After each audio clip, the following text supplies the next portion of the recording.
Esta semana vamos a profundizar el concepto de algoritmo. Vamos a ver sus características, las reglas que deben cumplir los algoritmos, vamos a compararlos con recetas, con programas, vamos a ver múltiples ejemplos de algoritmos. Empecemos viendo la definición. Decimos que un algoritmo es la descripción de un proceso computacional y esta descripción tiene que ser suficiente para que una máquina lleve a cabo el procesamiento de los datos de entrada sin mayores instrucciones. Es decir, pensamos al algoritmo como una secuencia de pasos que, dado un conjunto de datos de entrada, nos permite llegar a ciertos datos de salida, que son el resultado del algoritmo. Muchas veces se compara un algoritmo con una receta, y me gustaría que lo distingamos a partir de sus diferencias. A modo de ejemplo, acá tengo una receta de una conocida sopa, a la cual hace mucho tiempo me enfrenté y quisiera que lo analicemos juntos. Pasemos a leerlo. Modo de preparación. Primer paso. Disolver el contenido del sobre en 1 litro de agua fría, más o menos 4 tazas. Si te gusta la sopa todavía más cremosa, reemplazá una taza de agua por una de leche fría. A ver. ¿Qué significa que puedo usar 1 litro de agua fría o más o menos 4 tazas? ¿Qué es lo que tengo que usar? ¿1 litro? ¿Más o menos 4 tazas? ¿Son más o son menos de 4 tazas? O sea, son 3 o son 2, pero no son 4. ¿O sí? Cuando dice agua fría, ¿a qué se refiere? ¿Qué tan fría tiene que estar el agua? ¿Quiere decir que la tengo que poner en la heladera un rato? ¿A qué temperatura espero que baje el agua que saqué de la canilla para poder hacer la sopa? La primera vez que hice esto nunca la había probado, entonces no sabía si me gustaba más cremosa o no, por lo tanto no sabía si reemplazar o no el agua por leche. Y la pregunta es, en el caso de que use 1 litro de agua, ¿por cuánto reemplazo la leche? Es decir, una taza de leche, ¿cuánto del litro de agua tengo que sacar? Bien, en fin, pasemos al segundo paso. Calentar a fuego moderado revolviendo de vez en cuando. Bueno, acá hay un tema porque en mi cocina la perilla no tiene la marca de moderado, así que no sabía a qué se refería. Tiene encendido o apagado, no hay mucha más regulación. Y dice revolviendo de vez en cuando. ¿Cada cuánto significa de vez en cuando? Es decir, una vez por minuto, una vez cada 10 segundos. ¿Cómo es revolver? Revolver es darle una vuelta a una cuchara. ¿Lo hago con una cuchara o lo hago con un tenedor? ¿Tiene que ser de madera la cuchara o de metal? Acá también me surgieron varias dudas. Tercer paso. Una vez que hierva, bajar el fuego y dejar cocinando 3 minutos con la cacerola semitapada. Ahora a la mesa, 4 porciones. Bien, una vez que hierva, bien, tendría que, como no cocino habitualmente, o no cocinaba en ese momento, no sabía bien qué significaba que el agua hierva, no estaba muy atento a ese punto. Dice bajar el fuego. ¿A dónde lo bajo? ¿Lo tengo que mover de lugar? ¿Tengo que disminuir su intensidad? ¿Cuánto? Bueno, no lo pude hacer. Dejar cocinando 3 minutos, perfecto, sé exactamente cuánto lo tengo que dejar, con la cacerola semitapada. Semitapada. Yo por las dudas puse la tapa exactamente a la mitad de la cacerola, pero se me empezó a caer, así que no lo pude dejar exactamente a la mitad. No sabía si eso iba a afectar o no la receta. Luego que pasaron esos 3 minutos, me fui a la mesa, me senté y la cacerola nunca llegó. Aunque ahí me decía que yo esperaba que llegara la comida, no. Y 4 porciones, le diré que en realidad no fueron 4 porciones, me alcanzó solamente para una porción y media. Puede ser que yo haya estado un poco hambriento, pero bueno. En fin, esos fueron los problemas que tuve a la hora de preparar esta receta. La primera vez, mis primeros experimentos en la cocina. Entonces, esto me hace pensar, bueno, ¿en qué se parece una receta a un algoritmo y sobre todo en qué se diferencia? Vayamos a ver algunos ejemplos concretos de algoritmos. Yo tengo 3 ejemplos para proponerles. El primero es determinar el máximo entre 3 números enteros. El segundo es dividir 2 números enteros positivos. Y el tercero es organizar una maratón de 24 horas de película de terror, maximizando la cantidad de películas proyectadas. Así que vamos uno por uno analizando y viendo cómo sería el algoritmo que resuelve ese problema. El primero es determinar el máximo entre tres números. Entonces, el algoritmo sería algo como esto. Dados tres números enteros, x1, x2, x3, comparar x1 con x2. Si x1 es mayor a x2, llamaremos candidato a x1. Si no, llamaremos candidato a x2. Comparar candidato con x3. Si candidato es mayor a x3, el máximo es candidato. Si no, el máximo es x3. Analicemos este algoritmo. Hay una secuencia clara de pasos, indica claramente cuál es la información de entrada. Yo lo marqué en azul, los valores de tres números enteros, x1, x2 y x3. Opera sobre números enteros. Este algoritmo no sirve para números complejos, por ejemplo. Además, este algoritmo llega a un resultado. El resultado concreto es el máximo, ¿sí? Que es el resultado final al cual llegamos luego de esta secuencia de pasos. Y en medio usamos también información temporal, que en este caso llamamos candidato, para poder hacer referencia a uno de los números según el procesamiento de cada uno de los pasos del algoritmo. Entonces, fíjense las diferencias entre este algoritmo y la receta que habíamos visto antes. Pasemos al segundo ejemplo. Dividir dos números enteros positivos. Entonces dice, todos saben el algoritmo de la división de números enteros, ¿no? Tenemos dos números, el dividendo y el divisor, y esperamos obtener dos números, el cociente y el resto. Entonces, a ver, dice así, dado dos números enteros positivos, dividendo y divisor. Inicializar cociente con el valor 0. Inicializar resto con el valor del dividendo. Mientras que resto sea mayor a divisor, hay que repetir unos pasos. Restarle a resto el valor de divisor y sumarle a cociente el valor 1. El resultado está en los valores de cociente y resto.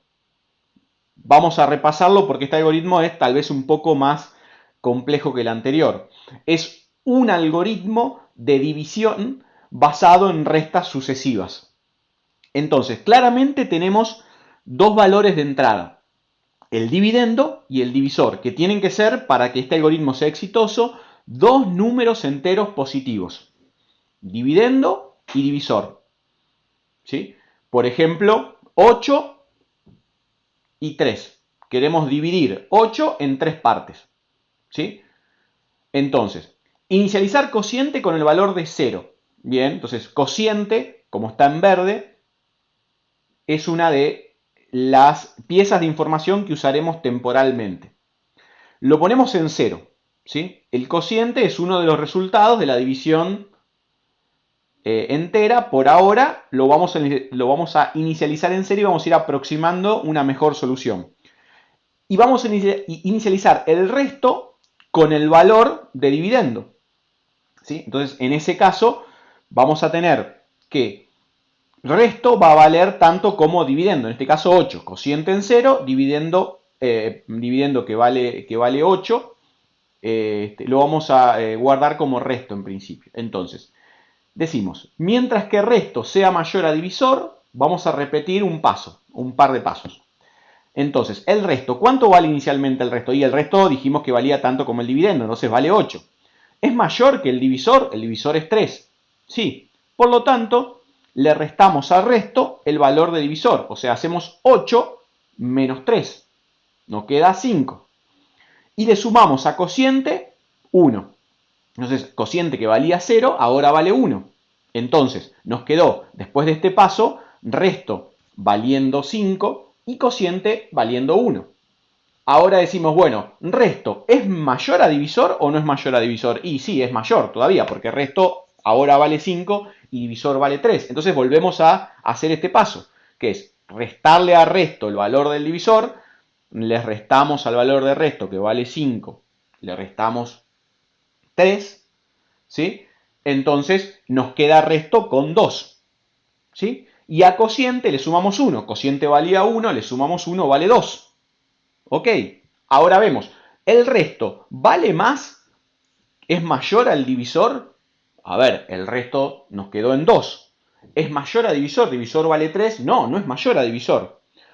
Por lo tanto, terminamos de repetir ese paso, porque ya resto no es mayor a divisor. Y por lo tanto, el resultado nos va a quedar en los valores de cociente y de resto. En cociente vamos a tener 2 y en el resto vamos a tener 2. Es decir, 8 dividido 3 es 2 más 2. ¿Por qué? Porque tenemos que 2 por 3 es 6, más 2 es 8. Entonces el resultado de la división entera entre 8, como en este caso, en este ejemplo, 8 y 3, es cociente 2 y resto 2.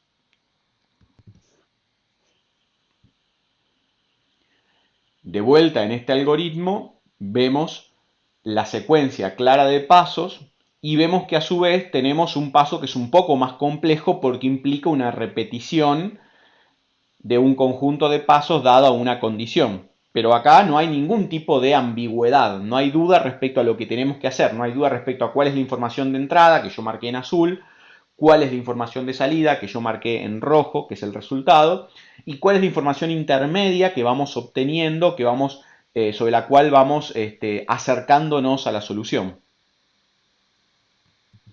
Comparémoslo nuevamente con lo que habíamos visto en la receta. Vamos al siguiente ejemplo. El maratón de películas de terror. A ver, dice así el algoritmo. Organizar un maratón, o el objetivo del algoritmo es organizar un maratón de 24 horas de película de terror, maximizando la cantidad de películas proyectadas. Entonces, esto ya se vuelve un poco más complejo, pero vamos a partirlo en partes. ¿Sí? Primero, vamos a hacernos algunas preguntas. Quiero que lo razonemos juntos. Entonces, primero, ¿cuál es el objetivo del algoritmo? La siguiente pregunta que me hago es, ¿cuál es la información de entrada? ¿Cuál es la información de salida? ¿Qué estrategias se me pueden ocurrir para cumplir con este objetivo? Entonces, la última pregunta que me debería dar como resultado del algoritmo es, ¿qué es lo que debe hacer el algoritmo? Entonces, con estas preguntas como guía, me puedo ayudar para plantear este algoritmo. Entonces, ¿cuál es el objetivo? Quiero hacer una maratón de películas de terror de 24 horas. Quiero proyectar tantas como sea posible. O sea que el objetivo es maximizar la cantidad de películas de terror. No quiero hacer una buena experiencia para las personas, no quiero lograr que se vean ciertas películas en particular. Quiero hacer que sea la máxima cantidad de películas proyectadas y no puedo modificar ese intervalo de tiempo de 24 horas. ¿Sí? Ese es el objetivo. Entonces, de fondo, lo que quiero resolver es maximizar la cantidad de películas que voy a proyectar en ese intervalo fijo de tiempo. Siempre y cuando esas películas, la restricción que tengo es que tienen que ser películas de terror. Entonces, la pregunta, ¿cuál es la información de entrada? Ahí debería tener como entrada los nombres de las películas, de todas las películas de terror que tengo disponibles y su duración, por ejemplo, para saber, obviamente, cuánto entran o no entran dentro de ese espacio de tiempo. Entonces, ¿cuál es la información de entrada? Un conjunto de películas que son de terror y que tienen su duración definida. ¿Sí? Esa podría ser mi entrada. ¿Cuál es la información de salida? Y la información de salida, lo que obtiene el algoritmo es la secuencia de películas, o sea, los nombres de las películas que quiero proyectar, no todos, no es igual a entrada, es más chica, eventualmente va a ser más chica, voy a tener la secuencia de nombres de películas, la secuencia en la cual la quiero proyectar. ¿Qué estrategias se me ocurren? Bueno, ¿cómo podría maximizar esto? ¿Cómo podría lograr este objetivo? Entonces, bueno, eso lo resuelven ustedes. Piénsenlo con esas preguntas, ¿cómo puedo resolver la problemática de la maratón de películas de terror. Y traten de escribir ese algoritmo, ¿sí? Piensen en las preguntas que nos hicimos. ¿Cuál es el objetivo? ¿Qué información tengo de entrada? ¿Qué información se espera como salida? ¿Sí? Y pensemos en una estrategia y después tratemos de escribir esa estrategia en términos de un algoritmo. Pero bueno, para poder escribir ese algoritmo, primero veamos cuáles son las características que tiene que tener ese algoritmo. Un algoritmo va a tener tres características. Va a ser explícito, preciso, definido y finito.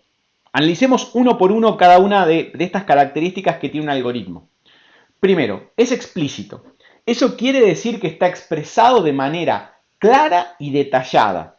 Es decir, no hay ambigüedad respecto a ninguno de sus pasos. No me quedan absolutamente ninguna duda de cuáles son los pasos que lo integran y cómo se tienen que ejecutar cada uno de ellos. Por eso decimos que es explícito, porque está expresada de manera clara y detallada. Si quieren pensarlo, no hay ambigüedad en ninguno de sus pasos o en su construcción general, ¿sí? Ni en lo individual de uno de sus pasos, ni en lo global respecto al algoritmo como un todo. Segunda característica, es preciso. Eso quiere decir que indica el orden de realización de cada paso.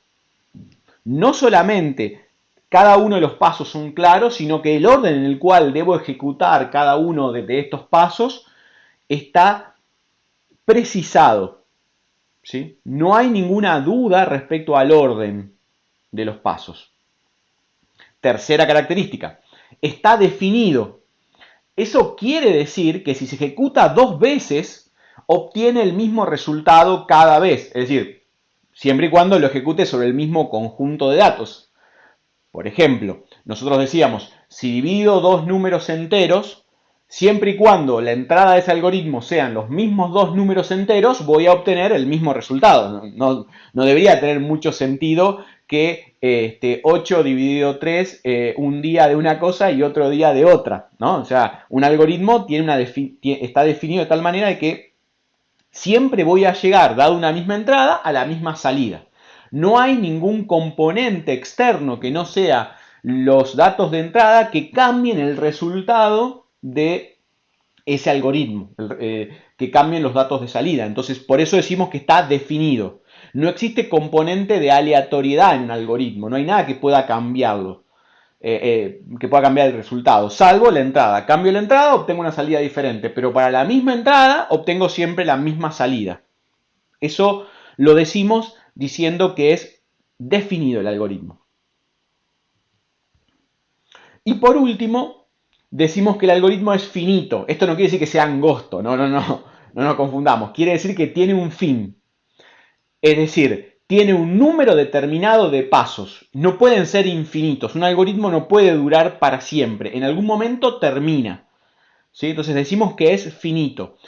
De hecho, vamos a ver más adelante que cuando nosotros intentemos construir un algoritmo y ese algoritmo no sea finito, vamos a romper nuestra máquina. Vamos a una máquina corrupta, rota, incorrecta, porque nunca va a terminar. Entonces, todo algoritmo tiene un fin, termina en algún momento. La secuencia de pasos a ejecutar se agota, se termina.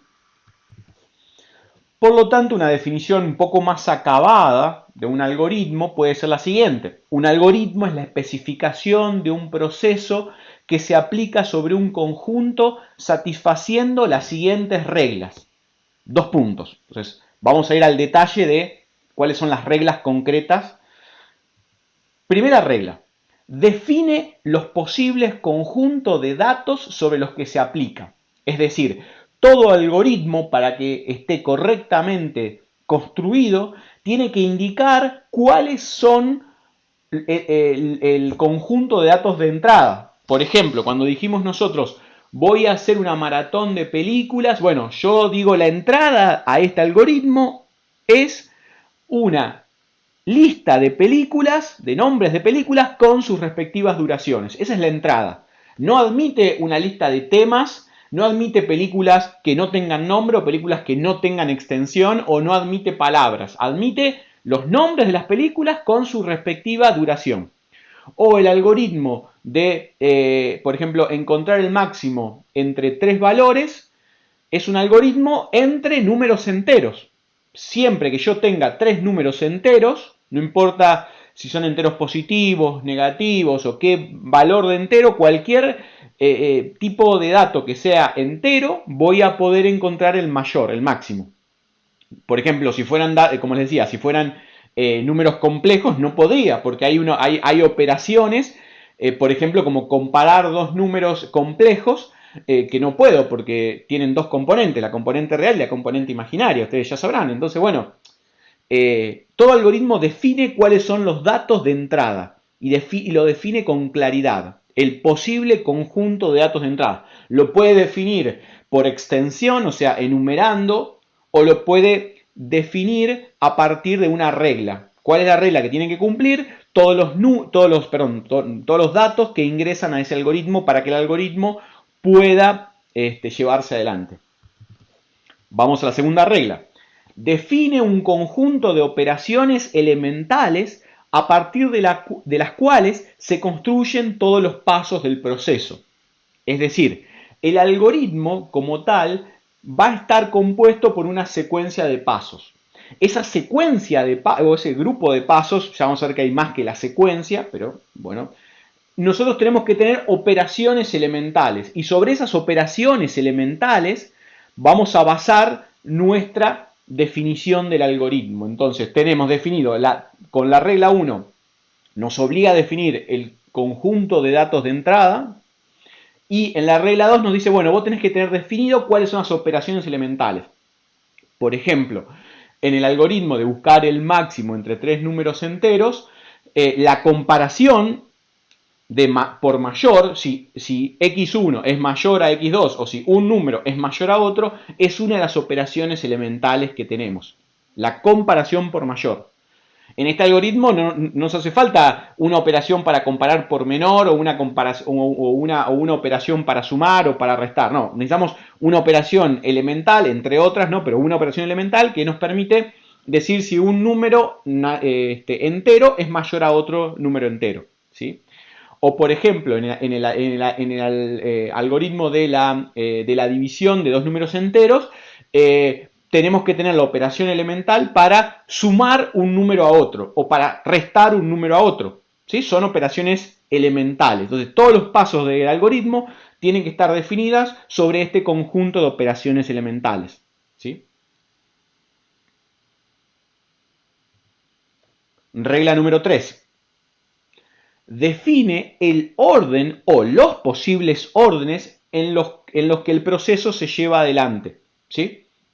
Entonces, dijimos, es un conjunto de pasos, pero este conjunto de pasos está ordenado. Entonces, un algoritmo me puede describir, o me tiene que describir, mejor dicho, con claridad cuál es el orden en que esos pasos tienen que llevarse adelante. O si hay pasos condicionales, dependen de algún paso previo, me lo tiene que indicar. Tiene que indicar todos los posibles órdenes en los que esos pasos se llevan adelante. ¿Sí? Veíamos, por ejemplo, en el algoritmo de buscar el máximo entre tres números enteros, decíamos, bueno, si x1 es mayor a x2, entonces hago una cosa y si no hago otra. Bueno, estoy definiendo dos posibles órdenes de pasos. Hago un paso primero y después otro, o en función de ese paso previo voy a hacer un tercer paso y no haré el segundo paso que antes les mostraba. Así cuando yo decía, bueno, si x1 es mayor a x2, entonces llamo candidato a x1. Ahora decía, no, pero si no pasa eso, si x1 no es mayor a x2, entonces llamo candidato a x2. Entonces estoy definiendo claramente cuáles son los posibles órdenes de esos pasos. Cuarta regla. La especificación de las operaciones elementales y los órdenes permitidos se basan en convenciones definidas con precisión. Es decir, la manera en la cual yo expreso las operaciones elementales y los órdenes permitidos tienen que estar basados en una convención. Esa convención hace que el algoritmo esté expresado de una manera totalmente clara, ¿sí? Podemos pensar que esta regla lo que fomenta es que el algoritmo sea explícito, o sea, no hay ambigüedad. Yo tengo convenciones definidas con mucha precisión respecto a cómo voy a expresar cada una de las operaciones elementales. ¿Cómo voy a expresar el orden? Lo voy a expresar de arriba hacia abajo, es decir, lo voy a expresar leyéndolo en una, o escribiéndolo, perdón, en una hoja en donde el primer paso sea el que vea más arriba. O lo voy a expresar indicando con un número. Entonces, tal vez no lo ordeno de esa manera, pongo abajo el paso, el primer paso, pero tiene un número 1 indicado antepuesto a ese paso. Es decir, no importa cuál sea la convención, sino que tiene que haber una convención y en esa convención tiene que dar soporte para que las operaciones elementales estén claramente expresadas, para que no haya ambigüedad y los órdenes permitidos de ejecución de esos pasos también estén ordenados claramente, ¿sí? Una aclaración, hasta ahora nosotros tenemos como operaciones elementales de alguna manera las sentencias cuando escribimos código Java y además el orden es el orden de escritura, es decir, escribimos una sentencia, enter, otra sentencia, enter, otra sentencia, enter. El orden en el cual estamos expresando esos algoritmos es el orden en el cual los vamos tipeando, ¿sí? Regla número 5. Garantiza que al aplicar el proceso sobre cualquier conjunto de datos para los cuales es aplicable, termina luego de ejecutar un número finito de pasos, ¿sí? No hay manera de que un algoritmo sea infinito. Entonces siempre tiene que garantizar que en algún momento termina. ¿Sí? Los pasos no pueden llegar a no terminar. Todo algoritmo tiene que garantizar, por su definición, tiene que garantizar que tiene un fin, ¿sí? Como les decía, vamos a ver que si vulneramos esta regla, vamos a tener problemas porque vamos a romper la máquina, la vamos a colgar. Típicamente decimos, bueno, se colgó el sistema. Y muchas veces se cuelga un sistema porque sus algoritmos no garantizan esta regla, ¿sí? Entonces, siempre y cuando lo aplique sobre un conjunto de datos para los cuales esté definido, ¿sí? Voy a llegar a un resultado en una cantidad finita de pasos. Puede ser durante mucho tiempo, se puede estar ejecutando durante un día, durante un año, durante un milenio, sí, pero yo tengo que poder garantizar que en algún momento va a terminar, ¿sí? Entonces, esta es una regla muy importante porque si no vamos a estar rompiendo una máquina. Ustedes saben qué pasa, cuánto nos duele cuando un sistema se cuelga, se bloquea. Bueno, esto tiene que ver con esto, con que están vulnerando la regla 5. Resumiendo las reglas. A ver, cuando yo construyo un algoritmo me tengo que asegurar que el conjunto de datos sobre lo que se aplica está definido de antemano, ¿sí? No puede recibir cualquier conjunto de datos de cualquier naturaleza. O trabajo sobre números enteros, o sobre números enteros y nombres, sobre nombres, y esos nombres tienen que ser nombres de ciudades, o defino con claridad cuáles van a ser las características de los datos para poder aplicarse. Tengo que tener definida cuáles son las operaciones elementales claramente, cuando escriba el algoritmo tengo que indicar claramente cuál es el orden o posibles órdenes de sus pasos. Tengo que definir convenciones muy precisas para asegurarme de que no haya ambigüedad a la hora de leerlo. Y tengo que asegurarme de que en algún momento termine, porque ejecuta un número finito de pasos. Pues bien, entonces, ¿cuál es la diferencia entre los algoritmos y los programas? Bueno, hay como digamos, un solapamiento en este caso, digamos. De hecho, con el tiempo, como dice Bertrand Meyer, con el tiempo la diferencia está cambiando entre lo que es un algoritmo y lo que es un programa, ¿sí? A ver, típicamente la diferencia que tenemos muchas veces van a encontrar con que un algoritmo es algo más abstracto y un programa está centrado más en algo más concreto, cercano a la máquina, y el algoritmo es algo un poco más abstracto que en realidad tal vez no tiene que estar expresado en un lenguaje de programación. Eso es una forma de verlo. Podemos pensar que el algoritmo puede estar expresado de manera más informal, en cambio un programa es un algoritmo que se formalizó en un lenguaje de programación. Eso lo podemos pensar de esa manera, ¿sí? Como dice Meyer, me parece más interesante la perspectiva de pensar que en realidad un programa está conformado por un conjunto de algoritmos, ¿sí? Un programa es la materialización no de un algoritmo solo, sino de un conjunto de algoritmos. Ese conjunto de algoritmos materializados en un lenguaje de programación constituyen los programas, ¿sí? Porque en general no tenemos programas que sean un único algoritmo, sino que hay una combinación de múltiples algoritmos. También es interesante pensar que esta materialización, esta construcción de esta entidad intelectual que llamamos programa, ¿sí?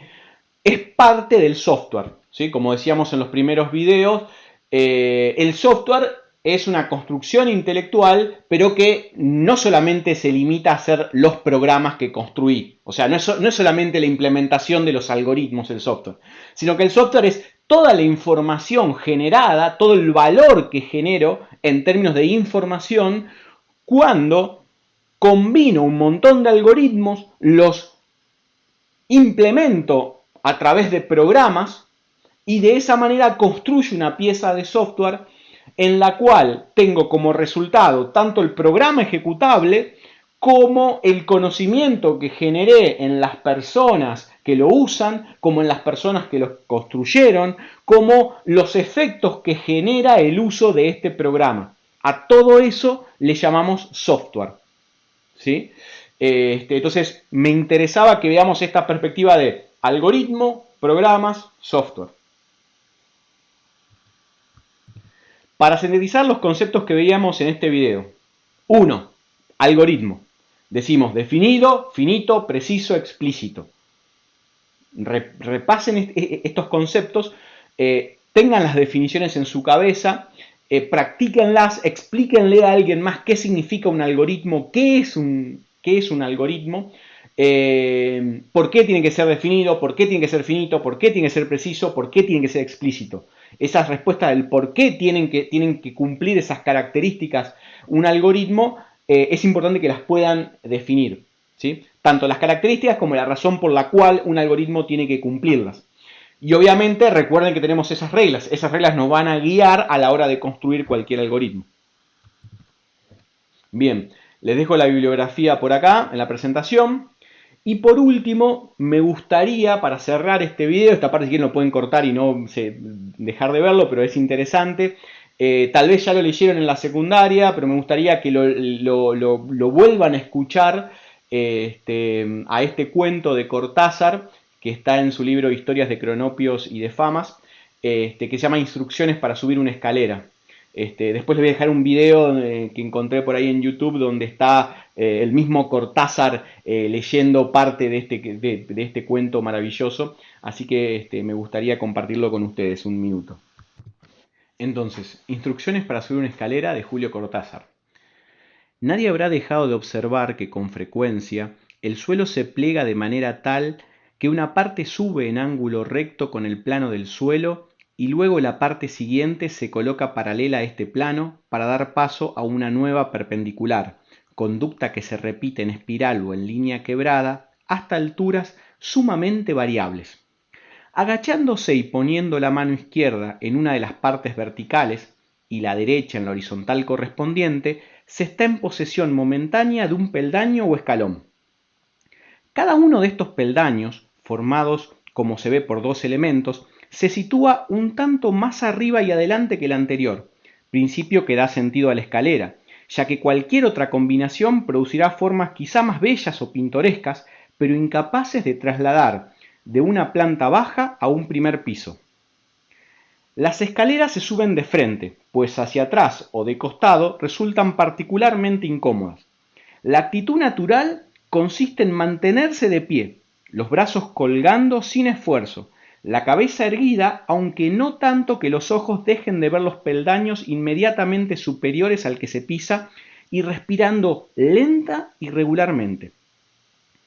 Para subir una escalera se comienza por levantar esa parte del cuerpo situada a la derecha abajo, envuelta casi siempre en cuero o gamuza y que salvo excepciones cabe exactamente en el escalón.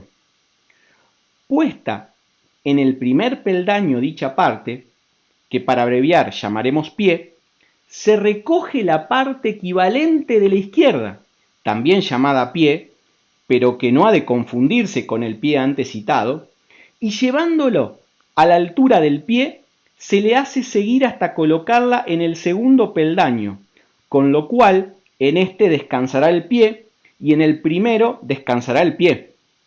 Los primeros peldaños son siempre los más difíciles, hasta adquirir la coordinación necesaria. La coincidencia de nombre entre el pie y el pie hace difícil la explicación. Cuídese especialmente de no levantar al mismo tiempo el pie y el pie. Llegado en esta forma al segundo peldaño, basta repetir alternadamente los movimientos hasta encontrarse con el final de la escalera. Se sale de ella fácilmente con un ligero golpe de talón que la fija en su sitio, del que no se moverá hasta el momento del descenso. Historias de Cronopios y de Famas, de Julio Cortázar. Les dejo un link para que lo escuchen, a él leyéndolo, que hay varios videos por ahí en internet de gente usando el video para explicar el algoritmo para hacer una escalera. Bueno, con esto terminamos. Hasta luego.